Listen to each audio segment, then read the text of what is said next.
క్రీస్తునాథుని యందు ప్రియమైన కథోలికులారా, క్రైస్తవులారా, దేవుని బిడ్డలారా, ఈ శనివారం రోజున దేవుడు మనకిస్తున్నటువంటి తన దైవ సందేశం, మనము మన జీవితంలో మొదటగా దేవుని రాజ్యమును, ఆయన నీతిని వెతకాలి అన్నది ఈనాటి అంశం. మత్తయి శుభవార్త 6వ అధ్యాయంలో 24వ వచనం నుండి 34వ వచనం వరకు దేవుడు మనతో మాట్లాడుతూ ఉన్నాడు. ఏమి తినేదమా, ఏమి త్రాగేదమా, ఏమి ధరించేదమా అని కేవలం ఇహలోక విషయాల మీదే కాకుండా మనము ఈ లోకములో ఉంటున్న, కష్టాలు పడుతున్న, బాధలు ఉన్న అన్ని సందర్భాల్లో కూడా ప్రభువుపై ఆధారపడాలి.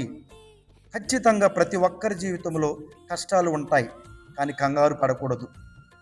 బాధలు ఉంటాయి, కానీ భయాందోళనకు గురి కాకూడదు. ప్రార్థనలోను, ప్రభు మీద ఆధారపడటంలోనూ మన జీవితాలు ఉండాలి. ఒకవేళ దేవుని మీద ఆధారపడకపోతే, దేవుని రాజ్యం పట్ల ఆసక్తి కలిగి ఉండకపోతే, అటువంటి వారిని దేవుడు ఏమంటారంటే లోబివారు.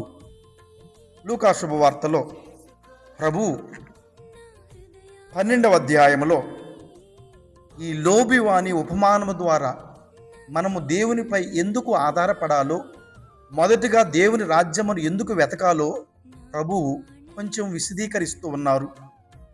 లోబివాడు కష్టపడ్డాడు, సంపాదించుకున్నాడు, దాచిపెట్టుకున్నాడు, కానీ దైవాన్ని మర్చిపోయాడు. లూకా శుభవార్త 12వ అధ్యాయంలో 17వ వచనములో ఆ ధనవంతునికి సమృద్ధిగా పంటలు పండితే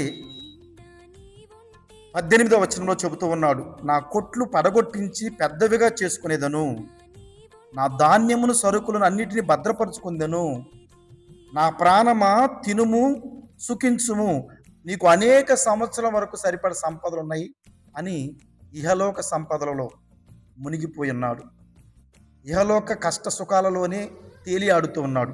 అటువంటి వానితో దేవుడు ఏమంటున్నాడంటే 20వ వచనములో, ఓరి అవివేకి, ఈ రాత్రికే నీ ప్రాణములు తీసివేయబడును, అప్పుడు నీవు కూడబెట్టినది ఎవరికి చెందును.